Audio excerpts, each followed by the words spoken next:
Captain Deho stood on the bridge of his ship, watching the stars through the large window. The Altarian defense fleet had been patrolling their home system for 300 years without any problems. The Void Treaty kept all species safe by making one simple rule: no military ships could enter another species' home system. Everyone followed this rule. Everyone except the humans who just appeared on his sensors. "Captain," Lieutenant Hyojin called out from her station. "We have a massive energy signature appearing near our outer defense grid." Deho moved quickly to look at the sensor display. What he saw made his blood run cold. A huge ship was materializing, out of nowhere, right in the heart of their most protected space. The ship was unlike anything he had ever seen. It was dark metal with strange angles, and it was bigger than 3 of his ships put together. "Get me Admiral Ki Young immediately," Deho ordered. "And power up all weapons." The communications officer worked fast. "Admiral Ki Young is online, sir." The old admiral's face appeared on screen. His eyes were wide with shock. "Captain, are you seeing what I'm seeing?" "Yes, sir. A human warship has just entered our system. They broke the Void Treaty." Admiral Ki Young was quiet for a moment. "In 3 centuries, no one has ever done this. Not even during the War of 7 Suns did anyone dare break into a home system." On Deho's sensors, more information appeared about the human ship. The computer identified it as the Thunderous Dawn, a vessel that didn't exist in any of their databases. Its weapons were powered up, but it wasn't firing. All ships form attack formation. Admiral Ki Young commanded over the fleet communication. "Surround the human vessel, but do not fire unless they attack first." 50 Altarian ships moved into position around the single human warship. Each Altarian vessel was smaller than the human ship, but together they had enough firepower to destroy a small moon. The human ship just floated there, not moving, not running away. "Sir," Lieutenant Hyojin said, "the human ship is trying to communicate." "Put them through," Deho said. The main screen changed to show a human woman in a dark uniform. Her face was serious and her eyes looked tired. "I am Admiral Subin of the Terran Defense Force. We need to talk." "You have broken the most sacred law in the galaxy," Deho replied. "You will surrender your ship immediately or we will destroy you." Admiral Subin shook her head. "We cannot surrender and we cannot leave. We come bearing a warning that cannot wait for your protocols." What warning could be so important that you would risk starting a war? The human admiral was quiet for a moment. Then she said something that made no sense. "The Devourers are coming." On the bridge of the Thunderous Dawn, Admiral Subin looked at her crew. They had trained for this moment for years, but now that it was happening, everyone was scared. Commander Tae-Jin stood beside her, looking at the 50 enemy ships surrounding them. "Admiral," Tae-Jin said quietly, "they could destroy us in seconds." "I know," Subin replied, "but we knew this would happen. Begin broadcasting the astronomical data on all frequencies." Back on Deho's ship, the communications officer looked confused. "Captain, the humans are sending us massive amounts of data. Star charts, energy readings, gravitational measurements. I don't understand what any of it means." Deho frowned. "Why would they send us science data during a military standoff?" "Admiral," Ki Young's voice came through the speakers. "Captain Deho, get me Counselor Minho immediately. This situation is beyond military authority now." Minutes later, Counselor Minho appeared on screen. He was an old Altarian with gray skin and wise eyes. He had been part of the council that wrote the Void Treaty. "Admiral Subin," Minho said to the human, "you have committed the greatest crime in galactic law. Explain yourself." Subin's image straightened. "Counselor, we discovered something terrible. Ancient machines are coming to destroy all organic life in this galaxy. They will arrive in this system in 72 hours. Your defenses will not stop them." Minho laughed, but it was not a happy sound. "Ancient machines? You expect us to believe children's stories?" "Look at the data we're sending you," Subin said. "Check your deep space monitoring stations along the galaxy's edge. You will find that many have gone silent in the past week." Deho looked at his science officer. "Is that true?" The young officer checked his console. His face went pale. "Captain, she's right. 17 monitoring stations have stopped transmitting. We thought it was equipment failure. Admiral Subin continued speaking. We call them devourers because they eat stars. They are machines built by a species that died 50,000 years ago. Every 50,000 years they wake up and destroy everything they can find. Then they sleep again. Impossible, Counselor Minho said. If such things existed, we would know about them. You do know about them, Subin replied. Check your oldest archaeological sites. Look for warnings carved in stone. Look for stories about metal demons that eat suns. Every ancient civilization in this galaxy left warnings about the devourers. Deho felt a chill run down his spine. He remembered old stories his grandmother used to tell him about monsters that came from the void. He had always thought they were just scary tales for children. Even if what you say is true, Minho said, why did you break the Void Treaty? Why not send a message through proper channels? Subin's eyes became harder. Because your proper channels would have taken months to consider our warning. Your bureaucrats would have formed committees to study our data. Your politicians would have argued about whether to believe us. By then, everyone in this system would be dead. The counselor was angry now. You had no right to make that choice for us. No, Subin agreed. We had no right. But we had a responsibility. When you know that billions of people are going to die, you don't wait for permission to save them. Suddenly, alarms began ringing on every Altarian ship. The long-range sensors had detected something massive approaching from the edge of the system, something that was moving faster than any known ship. Lieutenant Hyojin looked at her captain with fear in her eyes. Sir, we're detecting multiple large objects entering the system. They're huge, and they're not showing up as any known ship. Design. Admiral Subin's voice came through the speakers one more time. Counselor Minho, Captain Deho, we're not here to conquer your system. We're here to help you defend it. The choice is yours. Fight alongside us, or watch your world die, while wondering if you made the right decision. Deho looked at the sensor readings showing the approaching objects. They were still too far away to see clearly, but they were bigger than anything that should be able to move that fast. His hands shook as he realized that everything the humans had said might be true. The first rule of the galaxy had been broken, and now everyone would have to live with the consequences. News traveled fast across the galaxy. Within hours, every species knew that humans had broken the Void Treaty. Emergency meetings started on every major world. The Galactic Council called for an immediate session to decide what to do about this crime against galactic law. On the Council station orbiting Nexus Prime, representatives from 50 different species gathered in the Great Chamber. High Counselor Wu Jin, the oldest being in the galaxy, called the meeting to order. His voice was ancient and tired. We are here because humanity has committed the greatest crime known to our civilization, Wu Jin announced. They have sent a military vessel into another species' home system. This breaks the treaty that has kept peace for 300 years. Ambassador So Young sat alone at the human table. She was young for a diplomat, but her eyes showed the weight of her responsibility. Around her, the other species representatives whispered angrily among themselves. Ambassador So Young, High Counselor Wu Jin said, explain your species' actions. So Young stood up slowly. She had prepared for this moment, but facing the anger of 50 species was still terrifying. Honored Counselor, we sent our ship to warn the Altarians about a threat that will destroy all life in this galaxy. What threat could justify breaking our most sacred law? Asked Representative Veltar of the Krillian Empire.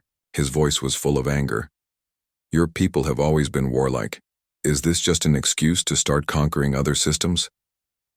So Young activated a holographic display above her table. It showed star maps with dark areas marked in red. These are the systems that have gone silent along the galaxy's edge. 17 civilizations have stopped communicating in the past month. Their stars are dying. Stars do not simply die, said Counselor Theiss of the Serpentine Worlds. This is clearly human deception. No, So Young replied firmly. This is the work of machines called devourers. They were built by an ancient species to harvest stellar energy. Every 50,000 years they wake up and consume everything they can find. The council chamber filled with laughter and angry voices. Most of the representatives thought the human was making up stories to excuse their crime. High Counselor Wu Jin raised his hand for silence. His ancient eyes looked troubled. Ambassador, you speak of legends that are older than recorded history. Even if such things once existed, they are myths now. Respected Counselor, So Young said, you are old enough to remember the archaeological discoveries on Theta Century. The stone warnings about metal demons that eat suns. The murals on Kepler 442b showing massive machines destroying worlds. Every ancient civilization in this galaxy left warnings about the same threat. Wu Jin was quiet for a long moment. He did remember those discoveries, but he had always believed they were just artistic expressions of primitive fears. Representative Zekmore of the Trading Federation spoke up. Even if we believed your fairy tales, you still broke the law. The Void Treaty exists for good reasons. If we let you break it, every species will think they can do the same.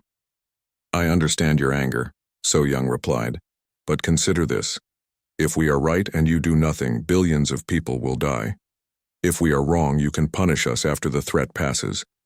But if you wait to decide, it will be too late to save anyone. On Earth, in the Human Defense Command, Center Commander Tae-jin watched the council proceedings on his screens. Around him, scientists worked frantically to gather more evidence about the Devourer threat. Sir, called Dr. Ji-won from her workstation, I've found more proof. The archaeological team on Vega Prime has uncovered a complete warning system. Stone tablets with star maps showing exactly where the Devourers come from. Tae-jin looked at the translated text on her screen. It was written in an ancient language that had taken years to decode. The message was clear. When the Metal Ones wake, all life must unite, or all life will end. Send this to Ambassador So Young immediately, he ordered. Back at the council, So Young received the new information. She shared it with the assembled representatives, but their reactions were the same. They refused to believe that ancient legends could be real. Honored Counselor, So Young said, making one last attempt, our ships are equipped with sensors designed to detect artificial stellar manipulation. We can prove that stars are being artificially harvested along the galaxy's edge. Enough, shouted Representative Korth of the warrior clans. You humans think you can fool us with fake evidence and ancient stories. This is clearly a trick to justify your aggression. The council voted quickly. 47 species voted to expel humanity from galactic civilization. Only 2 species voted to investigate the human claims, and 1 abstained. The decision was final. High Counselor Wu Jin spoke the formal judgment. Humanity is hereby banned from all galactic territories. The ship called Thunderous Dawn must surrender immediately for trial. Any human vessel that refuses to leave alien space will be destroyed. Ambassador So Young felt her heart break as she listened to the judgment. She had failed to convince them. Soon, billions of innocent people would die because she couldn't make the galaxy's leaders listen to reason. In the Altarian system, Admiral Subin received word of the Council's decision. Around her, the Altarian Defense Fleet maintained their weapons lock on her ship. Captain Dae-ho had been ordered to arrest her crew and seize her vessel. Admiral, Commander Tae-jin said quietly, Earth Command is ordering us to retreat. They don't want to start a war. Subin looked at her tactical display. The objects approaching from the galaxy's edge were getting closer. Her sensors were starting to get clear readings on them, and what she saw confirmed her worst fears. Open a channel to the Altarian fleet, she ordered. Captain Dae-ho's face appeared on her screen. Behind him, she could see his crew preparing to board her ship. Admiral Subin, Dae-ho said, you have been ordered to surrender by the Galactic Council. I don't want to use force, but I will if I have to. Captain, Subin replied, I respect you as a military officer. You're following your orders just as I'm following mine. But I need you to look at your long-range sensors. Tell me what you see approaching this system. Dae-ho frowned and turned to his science officer. The young Altarian checked his instruments and his face went pale. Captain, there are 3 objects approaching from deep space. They're massive, sir. Each one is the size of a small moon. Are they ships? Deho asked. I don't know, sir. They don't match any known design. They're made of some kind of metal, but the energy readings are unlike anything I've ever seen. Admiral Subin's voice was steady but sad. Captain Deho, those are devourer harvesting machines. They will reach this system in 18 hours. When they arrive, they will begin the process of draining your star's energy. Your world will become uninhabitable within days. Why should I believe you? Deho asked, but his voice was less certain than before. Because we're not running away, Subin answered. If we were here to conquer you, we would have brought more ships. If we were here to trick you, we would leave now that our lie was discovered. But we're staying. We're going to stay and fight beside you, whether you want our help or not. Captain Deho looked at the sensor readings again. The approaching objects were definitely not natural. They moved with purpose, and they were heading straight for the system's star. Admiral, he said slowly, what do you need us to do?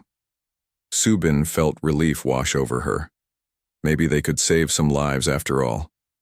First, we need to evacuate as many civilians as possible to the outer system. Second, we need every ship you have to form a defensive line around your star. And third, she paused, we need you to trust that humans keep their promises, even when those promises might get us all killed. As the Devourer machines approached, both human and Altarian crews prepared for a battle that would determine the fate of everyone in the system. The first Devourer machine entered the Altarian system like a nightmare made real. Captain Deho watched through his ship's main window as the massive construct appeared from the darkness of space. It was larger than any moon he had ever seen, shaped like a twisted metal flower with thousands of mechanical tentacles reaching out from its core. By the ancient spirits, whispered Lieutenant Hyojin, it's actually real. The Devourer machine moved slowly but steadily toward the system's star. Its surface was covered with millions of smaller machines that crawled across its hull like metal insects. Energy readings showed power levels that should have been impossible for any artificial construct. All ships, attack formation. Admiral Kai Young commanded over the fleet communications. Target the center of the machine. 50 Altarian warships opened fire at once. Plasma beams and energy torpedoes struck the Devourer's surface, creating brilliant flashes of light. For a moment, Deho thought their weapons might actually work. Then the light faded and the machine was completely undamaged. Impossible, breathed the weapons officer. Our plasma cannons can destroy asteroids. They didn't even scratch it. The Devourer machine began to respond. Thousands of small openings appeared across its surface, and streams of energy shot out toward the Altarian ships. 3 vessels were hit immediately. Their shields collapsed and their hulls began to melt like ice in a fire. Evasive maneuvers, Deho shouted. All ships fall back to secondary positions. On the thunderous dawn, Admiral Subin watched the battle with grim determination. Her ship was positioned behind the Altarian fleet, but her sensors were recording everything. Commander Taejin, she said, begin weapon initialization. Target the joint sections between the tentacles and the main body. Admiral, Captain Hyunwoo called from his station. The Altarian weapons aren't effective. Are you sure ours will work? Dr. Ji-Wan spent 5 years studying Devourer remains found on dead worlds, Subin replied. She discovered their weakness. These machines are controlled by quantum processors that coordinate all their movements. If we can disrupt those processors, we can damage them. The human ship moved forward, passing through the Altarian formation. Its weapons were unlike anything the aliens had seen before. Instead of energy beams or plasma bolts, the thunderous dawn fired concentrated electromagnetic pulses. The first pulse hit the Devourer machine directly in its center mass. The effect was immediate and dramatic. The thousands of mechanical tentacles suddenly stopped moving in perfect coordination. Some began thrashing randomly while others went completely still. Direct hit, Hyunwoo reported. The machine's coordination network is disrupted. Admiral Subin allowed herself a moment of hope, but it didn't last long. Her sensors detected new energy readings from the edge of the system. Ma'am, Taejin said, his voice tense, we have 3 more Devourer machines entering the system. These ones are even larger than the first. Captain Deho watched in amazement as the human weapons actually hurt the ancient machine. The creature's movements became clumsy and uncoordinated. Some of its energy beams missed their targets completely. All Altarian ships focus fire on the sections the humans damaged, he commanded. This time, the alien weapons had an effect. Plasma beams tore into the disrupted sections of the Devourer's hull. Pieces of ancient metal broke away and tumbled into space. But even as they celebrated this small victory, the other three machines were approaching fast. These new Devourers were different from the first. They had apparently learned from watching the battle and were already adapting their coordination networks to resist electromagnetic interference. "Captain," Lieutenant Hyojin said, "Fleet Command is ordering all ships to retreat to the inner system. They want us to defend Altarian Prime directly." Deho looked at the tactical display. The 4 Devourer machines were spreading out, surrounding the system's star. If they completed their formation, there would be no way to stop them from beginning the harvesting process. "Negative," he replied. "Tell Fleet Command we're staying here. If these machines reach the star, our homeworld won't matter anymore." "Admiral," Subin opened a communication channel to the Altarian fleet. "Captain Deho, we need to coordinate our attacks. My ship can disrupt their coordination, but we need your firepower to actually damage them." "What do you need us to do?" Deho asked. "Form your ships into groups of 10. When I tell you, focus all fire on specific target points. We only get one chance at each machine before they adapt to our tactics." The combined human and alien fleet began to work together. The thunderous dawn would fire its electromagnetic pulse weapons to disrupt a Devourer's coordination network. Then the Altarian ships would concentrate their firepower on the most vulnerable points. They managed to severely damage the first machine, but the other 3 were learning. Each time the humans used their pulse weapons, the Devourers adapted faster. By the 4th attack, the electromagnetic pulses had almost no effect at all. Dr. Ji-Wan worked frantically in her laboratory aboard the thunderous dawn. Around her, ancient artifacts and computer displays showed everything humanity had learned about Devourer technology. "There has to be another way," she muttered, studying the energy readings from the battle. "Every machine has a weakness."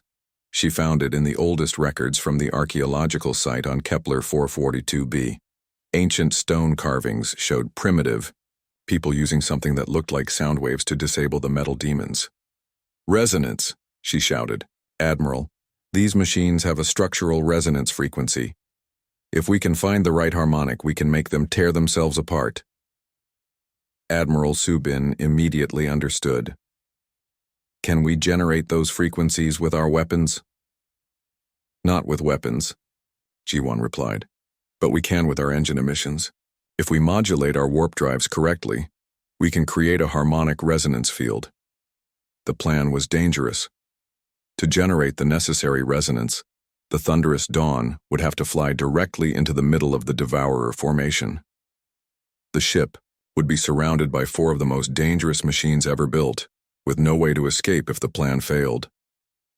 "Admiral," Commander Taejin said quietly, "there's something else. The resonance field will drain our power systems. We won't have enough energy to maintain shields or weapons while we generate it." Subin nodded. She had expected as much. "How long do we need to maintain the field?" "At least 3 minutes, Ji-Wan answered. "Maybe longer." 3 minutes surrounded by Devourer machines with no shields and no weapons. It was almost certainly suicide, but it might be the only way to save the Altarian system. "Captain Deho," Subin said over the communication channel, "we're going to try something that might destroy all 4 machines at once, but we'll need your fleet to protect us while we do it." "What do you need?" "Keep them busy. Draw their fire. Don't let them focus on us for 3 minutes." Deho looked around his bridge. His crew was scared, exhausted, and running low on ammunition. But they were still alive, and that was more than he had expected when this battle began. "Understood, Admiral." All Altarian ships formed defensive screen around the human vessel. Whatever they're planning, we're going to make sure they get their chance. The thunderous dawn began to move toward the center of the Devourer formation. Around it, 50 Altarian ships fired everything they had at the ancient machines, trying to keep them distracted. As the human ship approached the system's star, Its engines began to emit a strange, haunting sound that seemed to come from space itself. The Devourer machines stopped their advance and began to vibrate in response to the resonance field. The battle for the Altarian system had reached its most dangerous moment. The resonance field from the thunderous dawn filled space with an eerie vibration that made every ship shake. The 4 Devourer machines began to tremble as the harmonic frequencies disrupted their ancient metal structures. Cracks appeared along their hulls, and pieces of machinery broke away and tumbled into space. Captain Deho watched in amazement as the machine nearest to his ship began to tear itself apart. The massive construct's tentacles twisted and broke as the resonance tore through its structure like an earthquake. "It's working," Lieutenant Hyojin shouted. "The machines are destroying themselves." But their celebration was short-lived. The thunderous dawn was completely defenseless while generating the resonance field. One of the Devourer machines, fighting against the harmonic vibrations, managed to focus its weapons on the human ship. Energy beams struck the thunderous dawn's hull, and explosions bloomed along its surface. The ship's armor began to melt under the intense heat. "All ships protect the humans," Deho commanded. "Draw fire away from them."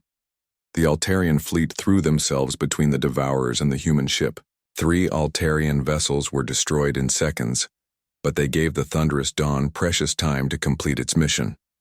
After what felt like hours, but was only 3 minutes, the resonance field reached full power. All 4 Devourer machines screamed with a sound that seemed to come from the metal itself. Then one by one they began to collapse inward as their own structures turned against them. The first machine imploded completely, becoming a dense ball of crushed metal. The second broke apart into millions of pieces that scattered across the system. The third and fourth machines lasted longer, but eventually they too succumbed to the harmonic resonance. Admiral Subin felt relief wash over her as her ship's shields came back online. They had won, but the cost had been terrible. The thunderous dawn was badly damaged, and 13 Altarian ships had been destroyed. "Admiral," Commander Taejin said, his voice tense, "we're detecting massive energy signatures at the edge of the system. It looks like more machines approaching." Subin's heart sank. "How many?" "At least 20, ma'am. And they're much larger than the ones we just fought." Across the galaxy, news of the battle in the Altarian system spread like wildfire. The impossible was happening. Ancient legends were real, and only the humans seemed able to fight them effectively. On Krill Prime, War Master Seok Jin of the Krillian Empire stood in his command center, watching the reports from his intelligence officers. The Krillians had been enemies of humanity for decades, fighting over territory and resources. But now everything had changed. "Sir," his aide reported, "we're receiving distress calls from 17 systems along our border. They're all reporting attacks by massive mechanical constructs." Seok Jin studied the tactical displays. The Devourer machines were attacking everywhere at once, spreading across the galaxy like a plague. His pride told him that the mighty Krillian fleet could handle any threat, but the reports from Altarian space told a different story. "Contact the human ambassador," he said quietly. "Tell them we need to talk." Similar scenes played out across the galaxy. Species that had been enemies for centuries suddenly found themselves facing extinction together. The Serpentine Worlds, the Trading Federation, even the mysterious Shadow Collective began sending messages to any human ships they could find. On Earth, General Boram stood in the Situation Room, watching reports come in from across the galaxy. The Devourer attack was larger and more coordinated than anyone had expected. Hundreds of the ancient machines were emerging from the dark spaces between stars. "Ma'am," Admiral Jinnah said, "we're receiving alliance requests from 43 different species. They're all asking for help against the Devourers." Boram looked at the tactical display showing human fleet positions. Earth's military had been preparing for this moment for years, but they had expected to fight alone. The idea of fighting alongside their former enemies was strange, but it might be their only chance. "Send the response protocols to all requesting species," she ordered. "We'll share our anti-devourer technology with anyone willing to fight beside us." Back in the Altarian system, Captain Deho received word that massive fleets from across the galaxy were heading to join the battle. "Krillian," Warships, serpentine battlecruisers, and even ships from species that hadn't been seen in decades were converging on their location. "Captain," Lieutenant Hyo Jin reported, "the human ship Iron Thunder has just arrived with a full battle fleet. They're bringing some kind of new weapons."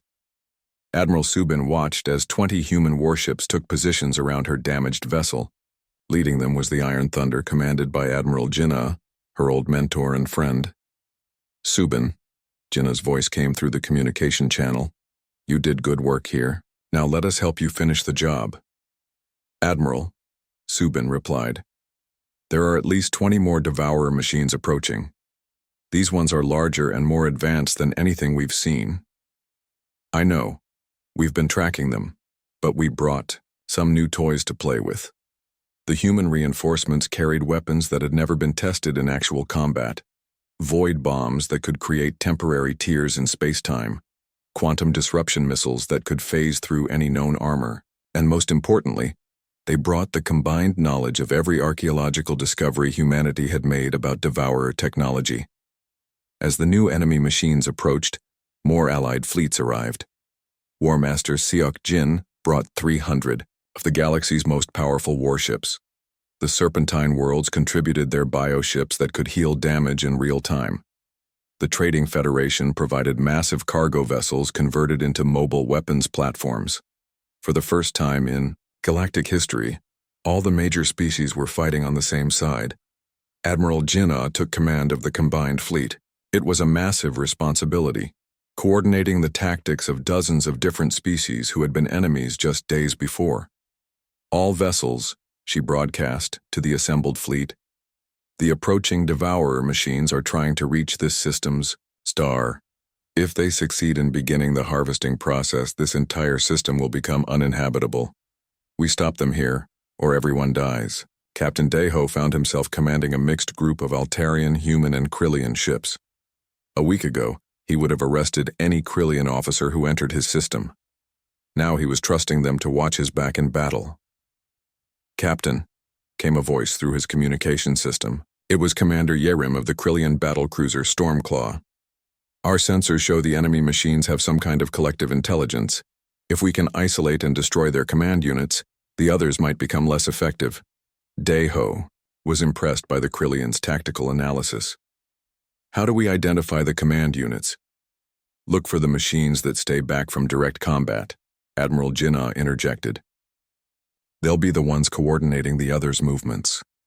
The largest space battle in galactic history was about to begin. Over 1,000 ships from dozens of species prepared to face an enemy that had destroyed civilizations for 50,000 years. As the first Devourer machines entered weapons range, Captain Daeho realized that whatever happened next would change the galaxy forever. Win or lose, the species fighting together today would never be the same again. "All ships," Admiral Jinnah commanded, "engage the enemy for every world, every species, every life in this galaxy." The combined fleet opened fire, and space erupted in light and fury as ancient enemies fought side by side against a threat older than recorded history. The final battle began when the largest Devourer machine ever seen entered the Altarian system. It was bigger than any moon, bigger than some planets, a massive construct of black metal and pulsing energy that seemed to bend space around itself. This was the mothership, the command center for every Devourer in the galaxy. Admiral Jinnah watched from the bridge of the Iron Thunder as her sensors tried to calculate the size of the enemy. The readings were almost impossible to believe. "Ma'am," Captain Hyunwoo reported, "the mothership is approximately 8,000 kilometers in diameter. It's generating enough energy to power an entire solar system. Around the mothership, dozens of smaller Devourer machines formed a protective escort. Each one was the size of the machines they had fought earlier, but now they moved with perfect coordination, as if controlled by a single mind. All fleet commanders," Jinnah broadcast to the 1,000 ships under her command. "This is our final battle. If that mothership reaches the star and begins harvesting, this system dies and the Devourers spread to every corner of the galaxy." Captain Daeho positioned his mixed squadron between the approaching enemy and Altarian Prime. Around him, Ships from species that had been enemies for centuries worked together with surprising effectiveness. Krillian squadron reports ready, came the voice of War Master Seok Jin. Serpentine bioships are in position. Human void bomb carriers are standing by. Dr. Ji-won worked frantically in her laboratory aboard the damaged Thunderous Dawn. She had been studying the energy patterns of the mothership since it appeared, and what she found both terrified and excited her. "Admiral Subin," she called out, "I found something important.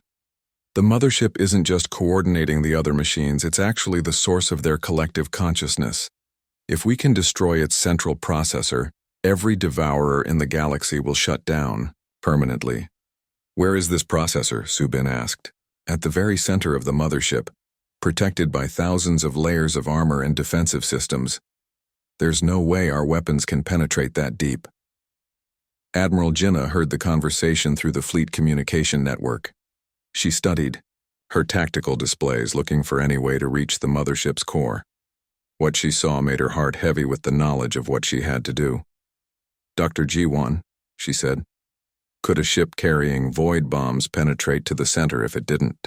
Worry about getting back out?" There was a long pause before the scientist answered. "Theoretically, yes. A ship that detonated void bombs continuously while flying straight through the mothership might reach the core. But the ship would be destroyed, and the void bombs would destabilize the local spacetime. The effect on the star would be catastrophic." Admiral Jinnah nodded grimly. She had expected as much.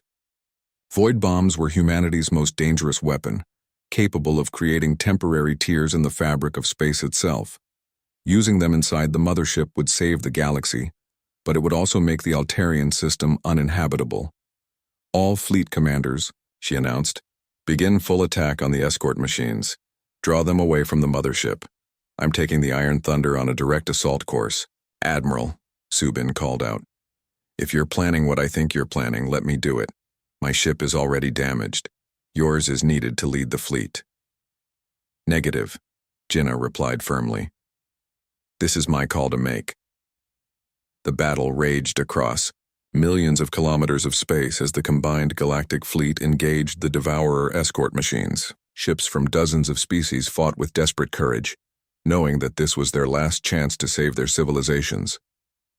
Captain Daeho watched as 3 of his squadron mates were destroyed by Devourer energy beams.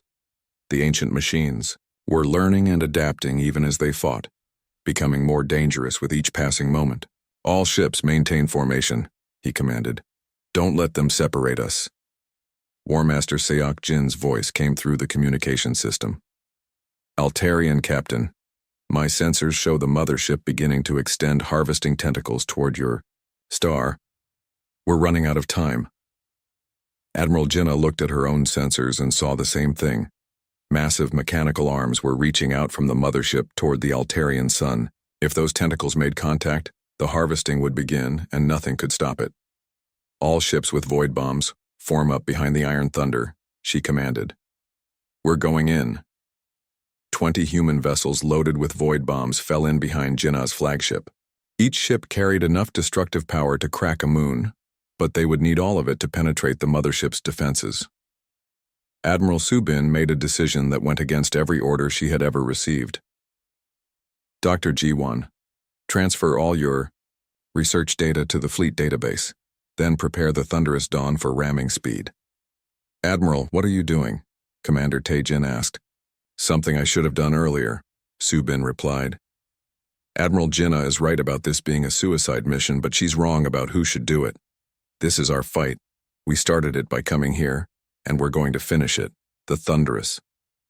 Dawn broke from its position and accelerated toward the mothership at maximum speed.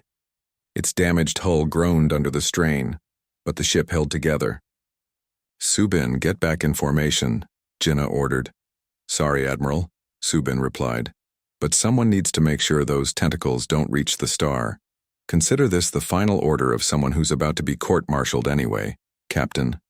Daeho watched in amazement as the human ship flew directly into the mothership's defensive fire. Energy beams that could destroy mountains struck the Thunderous Dawn again and again, but somehow the ship kept flying.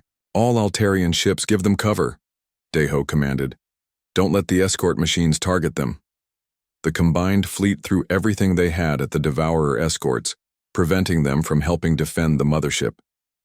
Ships burned and died, on both sides, but they kept the path clear for the human sacrifice run. Admiral Subin felt her ship shaking apart around her as they penetrated deeper into the mothership's structure. The void bombs in her cargo hold were armed and ready, but she needed to get closer to the central processor. "Admiral," Dr. Jiwan said, her voice calm despite the chaos around them. "We're detecting massive quantum instabilities ahead. The mothership's processor is generating some kind of temporal field. Will the void bombs still work?" "They'll work better than we hoped. The temporal field will amplify their effect. When they detonate, they'll create a cascade reaction that will destroy every Devourer machine in the galaxy." Subin smiled grimly. "And what will happen to this system? The star will become unstable. It will collapse into a neutron star within hours. Anyone still in the system will die." Admiral Jinnah heard this conversation and immediately began issuing evacuation orders.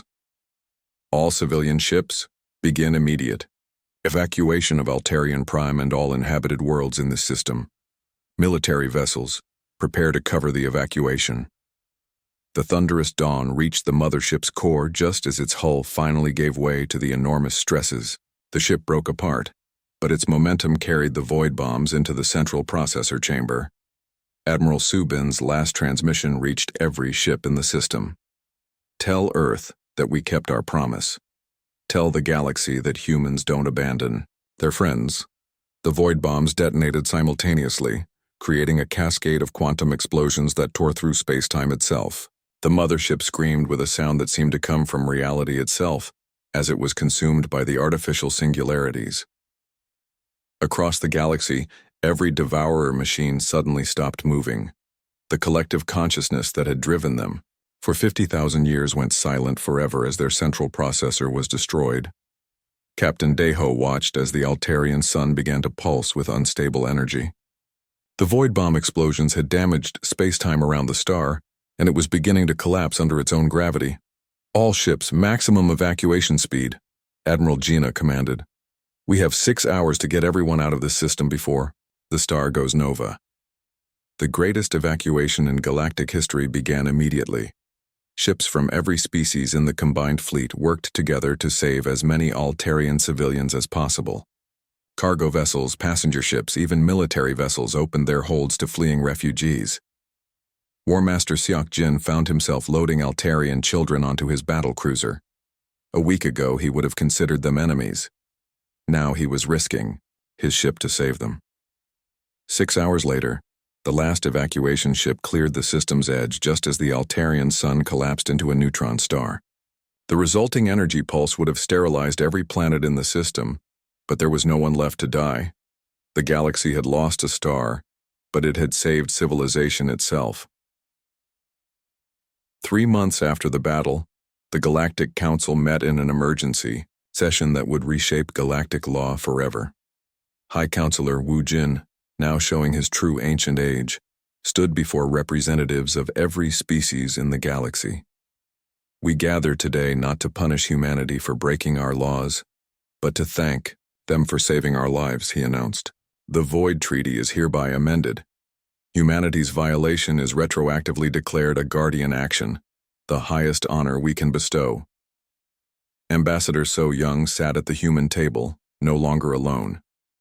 Representatives from dozens of species had requested to sit with the humans as a sign of respect and alliance.